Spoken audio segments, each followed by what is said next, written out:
O amor entre primos é sempre tão complicado, né?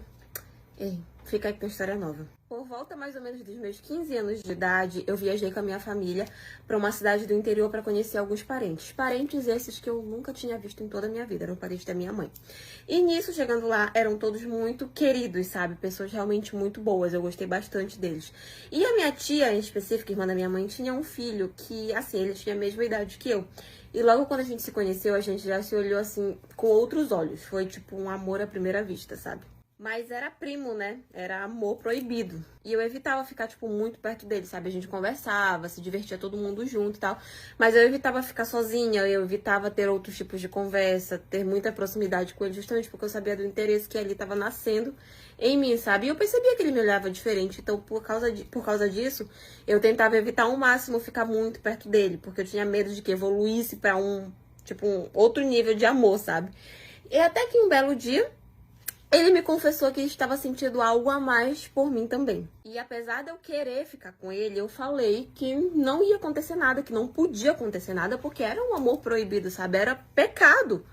Então ele falou que entendia, que tudo bem, que não tinha problema. Ele sabia também que era errado e ele não estava me forçando a nada. Ele apenas queria me contar o que ele estava sentindo por mim. E nisso nós voltamos pra casa, né? Eu, meu pai, minha mãe e tal. E como eu falei pra vocês, a gente não era muito de visitar os nossos parentes, sabe? Eram raras e raras e raras e raras às vezes. A vida de todo mundo era muito corrida, por isso que passavam-se anos sem se ver. E quando eu cheguei lá, dei de cara novamente com ele e 8 anos depois, todo aquele sentimento voltou à tona novamente. E adultos, né? Outro pensamento, outra situação, pensando de outra forma. Logo a gente se aproxima muito e logo não demora muito pra vir um primeiro beijo. E a gente começou a ficar escondido de todo mundo. Eu passei exatamente um mês lá nesse interior, que era justamente o mês que eu estava de férias, né? Coincidiu com as ocasiões. E eu passei um mês lá e foi um mês com ele todos os dias. Só que as pessoas já começaram a desconfiar. Mas mesmo assim, eu ainda tinha muito medo da reação da minha família, da reação da minha mãe, do meu pai, dos meus irmãos, dos meus tios, dos meus primos. Eu tinha muito medo. Então, quando as pessoas começaram a desconfiar sobre o que estava acontecendo com a gente, novamente eu terminei com ele por medo do que as pessoas iam falar da gente. Ele meio que insistiu pra continuar comigo, mas eu disse que não dava. E a gente terminou novamente. Novamente, eu voltei pra minha cidade. Depois de algum tempo separados, eu fiquei sabendo que ele tava namorando com uma moça de lá da cidade, né? Fiquei muito triste, fiquei muito abalada, mas eu sabia que ele tinha que seguir com a vida dele e eu tinha que seguir com a minha vida, sabe? E depois de alguns meses que eles estavam namorando, eu recebi uma ligação dele, em um momento frágil, se declarando pra mim, dizendo que me amava, que não conseguia me esquecer, que isso e aquilo, que ele tava disposto a enfrentar toda a nossa família pra gente ficar juntos e tal. E novamente eu embarquei em um relacionamento com ele. E ele terminou com a menina com quem ele estava namorando. Só que não demorou muito pra essa namorada dele aparecer grávida. E mais uma vez o nosso relacionamento terminar. Parte 2. Mas antes disso, é óbvio que as pessoas começaram a falar da gente, né? Toda a nossa família. Todo mundo foi contra. E todo mundo falava da gente, que a gente tava vivendo em pecado, que não sei o que, não sei o que. Naquela altura da vida, a gente já não ligava mais pro que as pessoas falavam. A gente só queria viver o nosso relacionamento. Mas a ex-namorada dele apareceu grávida. E ele falou pra mim que ele iria assumir o filho dele e tal, mas que não ia mudar em nada a nossa relação, se assim eu quisesse. E eu falei que não iria mudar nada. Ele assumiu o filho dele e tal, e a gente ia continuar junto. Até porque ele namorou com ela no momento em que eu disse que não queria mais nada com ele, enfim. Nunca houve traição. Só que a menina chegou comigo, pediu, implorou pra que eu terminasse com ele, pra que ele pudesse voltar com ela, porque a família dela era uma família muito rígida e jamais iriam aceitar que ela ficasse grávida sem um marido. Então ela precisava que ele se casasse com ela. E implorou para que eu terminasse, para que eu deixasse ele. E mais uma vez, lá estava eu colocando a prioridade das outras pessoas na frente da minha. Terminei com ele para que ele ficasse com ela. Ele chorou, ele implorou, ele insistiu, ele disse que não queria ficar com ela, que ele me amava, que ele não ia ficar com ela, que isso, que aquilo. Implorou para que eu não terminasse com ele, para que eu não deixasse ele, que eu era o amor da vida dele, enfim. Falou de tudo, mas eu tinha prometido pra ela que eu não ia fazer essa maldade com ela e com o filho dele, sabe? Então eu não aceitei voltar com ele de jeito nenhum. E aí eu voltei pra minha cidade novamente, troquei de número, mas ele sempre dava um jeito de falar comigo, sempre dava um jeito de insistir em voltar comigo. E eu bati o pé dizendo que não, que não, que não, até que ele parou de me perturbar, né? Ele se casou, de fato, com ela, assumiu o filho e tudo. E acho que estão felizes, né? Espero que estejam. Já faz 2 anos que toda essa história aconteceu. Semana passada eu estive lá nesse interior novamente pra resolver umas outras questões de família. E ele nem sequer quis olhar na minha cara, sabe? E eu até entendo, eu imagino que ele deve ter se magoado comigo e com a minha atitude em sempre colocar o que os outros iam querer, o que os outros iam pensar à frente do que eu queria, à frente do que nós dois queríamos, sabe? Mas eu não me arrependo da minha decisão, sabe? Eu sei que ia ser sempre um amor muito complicado de ser vivido. Enfim, foi isso. Meu marido... Ei, fica aí que tem história nova. Não vou nem falar pra vocês não repararem a espinha no meu rosto, porque... tem nem como, né? Olha isso aqui. Eu me casei bem cedo com esse meu marido e a gente já estava juntos há exatamente 20 anos. E nós tínhamos uma filha de 15 anos. A gente só teve uma mesmo. Muito provavelmente ele fazia as coisas muito bem escondidas, porque eu juro pra vocês, eu nunca desconfiei de nada, nada, nada. Nunca me deu motivo, gente. Nunca, nunca, nunca. Em 20 anos de relacionamento, eu nunca desconfiei. Eu sempre achei que ele era o pai perfeito, o marido perfeito. Eu tô chocada até agora em como eu caí nisso. Mas enfim, né? Marido perfeito, filha perfeita, família perfeita. Mas tudo como a gente sabe que não existe nada perfeito nessa vida, sempre vem a bomba pra estourar tudo, né? Estava eu com a minha filha no shopping comprando as últimas coisas que faltavam pra festa dela de 15 anos. Tava assim, batendo papo com vendedora, escolhendo isso, escolhendo aquilo.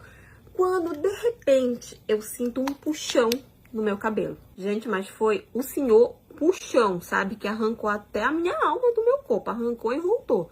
E quando eu me vi, eu tava no meio de uma briga, tentando me defender de uma mulher que tava me batendo e me xingando da maior baixaria que vocês podem imaginar. E aí as pessoas estavam lá tentando tirar a mulher de cima de mim, a minha filha desesperada tentando tirar a mulher de cima de mim. E eu, péssima de briga, gente, eu não sei brigar, mais apanhei do que não sei o quê. E quando conseguiram tirar ela de cima de mim, eu tava assim meio atordoada e tal, sem entender o que tava acontecendo. Só vi a minha filha perguntando por que aquela mulher tava me batendo, né? Virando pra mulher e falou assim, mas por que você tá batendo a minha mãe, sua louca, não sei o quê. E a mulher simplesmente gritou dizendo que ela estava me batendo porque eu estava me envolvendo com o namorado dela. E aí eu meio atordoado olhei assim pra ela e falei assim, mas quem é o teu namorado, não sei o quê. Aí ela falou assim, é o fulano de tal. Aí a minha filha olhou pra ela e falou assim, mas ele é o meu pai, marido da minha mãe. Parte 2. Bom, pelo que eu entendi, eu simplesmente tinha acabado de apanhar da namorada do meu marido. Apenas, simplesmente. Ela ficou totalmente confusa, totalmente sem entender do que a gente estava falando, porque que o namorado dela era meu marido e pai daquela menina que estava ali, né? E aí nós começamos a tentar ali entender o que estava acontecendo. É claro que tudo no calor do momento, né? Minha filha gritava de um lado, eu gritava do outro, ela gritava do outro e tal. E até que a gente veio entender no meio da confusão que o meu marido era o namorado dela, só que ela não sabia que eu era casada, que nós éramos casados. Ela pensava que eu era amante dele. Ela começou a desconfiar que ele tinha outra pessoa, que ele estava traindo ela, porque até então eles eram namorados de... ele conhecia a família dela, né? Ele pediu ela em namoro, conheceu a família, ela usava aliança de compromisso. E pelo que eu entendi, ele também. E aí ela começou a desconfiar por algumas atitudes dele que ele tinha uma amante, que ele tinha outra. Ou seja, eu. Nesse caso, ela foi até mais esperta do que eu, porque ela desconfiou e eu não. E eu lá, né? Então, meu anjo, como é que eu vou te falar que a outra da história não sou eu, e sim você? Né? Que nós somos casados há 20 anos, temos uma filha e tudo. E nessa hora ela começou a chorar, né? Coitada. Eu fiquei com pena dela porque eu sabia exatamente o que ela tava sentindo. Porque eu tava sentindo mesmo, né? A sensação de ser traída e tudo. Mas sem demonstrar, né? Que eu tava com pena. Porque a menina tinha me deixado ali toda arrasada de porrada. Eu não tava com raiva dela. Não queria mostrar que eu tava sentindo pena. Ela me pediu desculpas, né? Obviamente. E eu falei pra ela que eu não ia registrar um BO contra ela pela agressão, né? Apesar de que eu tinha horror à atitude que ela tinha tomado, porque mesmo que eu fosse amante dele, ela tinha que surtar com ele, não comigo. Mas, de certa forma, eu entendi ali toda a loucura do lado dela e disse que não ia registrar um BO contra a agressão. E eu me separei do meu marido, né? Ele ainda tentou negar, ainda tentou dizer que ela era louca, que não sei o quê, que isso e aquilo, que ele não conhecia ela, que ela tava me confundindo, não sei o quê, mas eu não acreditei. E eu me separei dele. E até onde eu tô sabendo também, ela não ficou com ele. Ela também terminou o relacionamento deles dois. E a minha filha, gente, ela não consegue perdoar o pai dela por toda a situação que ela diz que ele fez eu passar. sabe? Além de eu ter sido agredida pela namorada, vulgo amante dele, ele ainda destruiu a nossa família perfeita, né? Que ela idealizava e tudo. Já tem mais ou menos aí 1 ano que essa situação aconteceu e até hoje ela não fala com ele direito, ela não visita ele, ela não vai na casa dele. Ele liga, ele tenta levá-la pra sair e tal, mas ela não dá muita confiança pra ele, porque de fato ela não perdoa. Eu não vou dizer que eu não sinto pena dele, porque de fato eu sinto, porque ele pode ter errado comigo como marido, mas como pai, ele sempre foi um pai muito bom pra minha filha, ele sempre foi um pai maravilhoso, eu não tenho do que reclamar. E aí, então eu sei que nessa situação não é só ele que sofre, ela também sofre, porque ela também era muito apaixonada pelo pai. E eu sempre converso com ela pra que ela libere o perdão pra ele, porque eu, de fato, eu já perdoei ele. A gente não tá mais juntos como marido e mulher, mas eu já perdoei, porque eu sei que o perdão faz bem pra gente, faz bem pra nossa alma e afins. E eu não quero que ela tenha, que ela se afaste de vez do pai dela, sabe? Ele tá ali, ele quer estar com ela e tal. E eu tento conversar pra que ela perdoe ele, porque eu já perdoei. Ele tá tentando, mas ela tá irredutível na decisão dela, sabe? E de fato é um castigo pra ele. Mas eu espero também que isso sirva de lição, sabe? Pra que se de repente ele vier se casar de novo, vier construir uma nova família, ele não faça o mesmo com essa nossa família que ele fez com a gente, sabe? Enfim, foi isso.